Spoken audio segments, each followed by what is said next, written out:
Welcome back to FreightWaves Now on this Monday morning. We've got one more live guest, chock full of guests this morning here.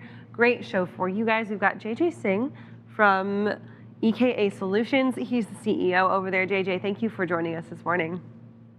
It's a pleasure. Thank you. Good to have you here. First off, tell us a little bit about what EKA Solutions is and what you guys are doing. Well, I started EKA Solutions a number of years ago, and it started from the thought process where you could see Amazon like, innovation in freight, and you could see the future of freight, at least partly. And I decided to launch EKA Solutions to really digitize the whole industry. It's a highly fragmented industry, and we decided to digitize it, but primarily and democratize it. Basically, what we're trying to do is, for small and medium-sized customers, give them the same tools and the abilities and the capabilities to manage their costs and to improve their profits, just like their major competitors. So that's one of the biggest things that we're talking about lately, and that seems to almost be the theme of the show. Kaylee is talking about technology. What can you tell us about what's going on with automation or even end-to-end visibility, or this is digitalization of the industry and your part in it? Well, there are really two aspects to digitization. One is, if you're a carrier, broker, or a shipper, you want to digitize your business from the beginning to end, from the order to cash, everything that you do in between. That's one piece of digitization. The second piece of digitization is being able to connect with your customers or your trading partners, etc., seamlessly and in real time, so that you can provide the highest level of service to your customers. So EKA is placed in both those segments. We provide a supply chain TMS for carriers, brokers, and shippers, as well as we're just about launching a freight marketplace to be able to trade between carrier, shippers, and brokers seamlessly on a freight platform. So it accomplishes both objectives of digitization: be able to maximize the effectiveness of your business, and secondly, to be able to communicate seamlessly with your trading partners. And so, JJ, you guys just rolled out the Omni-TMS, and it's your transportation management system, and you're really trying to scale it to be on the affordable side, right? So you guys are trying to cater to those small to medium brokers who maybe don't necessarily have the capital, the funds to invest in these massive TMS systems. Talk to me about why it's important for you guys to make this accessible and affordable to those folks who maybe can't afford some of the major big-time players in the tech scene. Well, we did it somewhat differently versus the legacy players. What we've done is we've developed the system in the cloud. So it's a cloud-based system. So it's shared by everybody. You don't need software engineers, etc. All the applications are in the cloud, and you're basically accessing. You just need basically a PC or a tablet and a high-speed internet connection. You don't need software to be on-premise-based. You don't need software engineers, etc. And the way we've designed the system, it's not that capital intensive versus other system development. So combination of cloud-based shared system, as well as the fact that it's easy to access, it's very intuitive, and it's very affordable from a cost standpoint versus legacy systems. So JJ, one of the biggest things, I think you just hit it on the head right there, is talking about some of the scaredness. I mean, there might be some timidness, maybe you're smaller, medium size, about implementing some of these new technologies. One of the other big things is advisory, being able to make sure that you are implementing this in the best way as possible. Can you tell us a little bit more about your advisory services there at EKA? Well, advisory is customer service for us.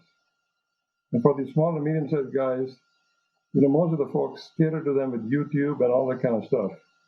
And what we basically do is we basically believe in hand-holding these guys to get them on. And most of our customers that are coming on, especially in small carriers, are guys who never used the system before. So we provide pretty high level of service.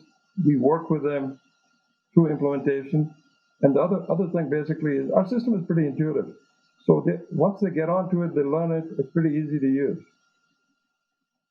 And so we've talked a lot about both today and in past episodes, past summits, basically everyone we talk to now offers something that is software as a service, right? And it's not Yes. necessarily software as the platform anymore. It's we are giving you this service. Talk about what it is about breaking into that software as a service scene and about some of the competitive aspects and how you guys differentiate yourselves from other SaaS providers. Well, first of all, our service is very intuitive. It's, when people get onto a service, they find it very intuitive, so it's easy to learn and easy to implement. The second thing basically is when we actually introduce them to a service, and I sound kind of repetitive, but we basically provide them with a high level of service, in-person service, rather than just YouTube videos and those kind of things, to make it very easy for it to come on. And during the initial phase, at least in the first 30 to 60 days, we basically help them with, we handhold them in a sense of making sure that all their questions are answered.